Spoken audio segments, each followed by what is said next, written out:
Dahil dyan, ikaw na ngayon ang bagong reyna ng mga diwata.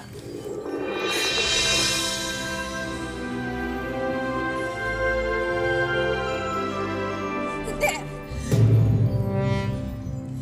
Isang malaking pandaraya ang nangyari. Niloko mo ako. Hindi si Amihan ang nanalo kundi ako.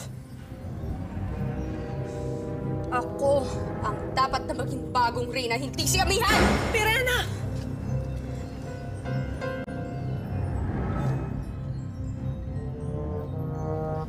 Ano na to, Pirena?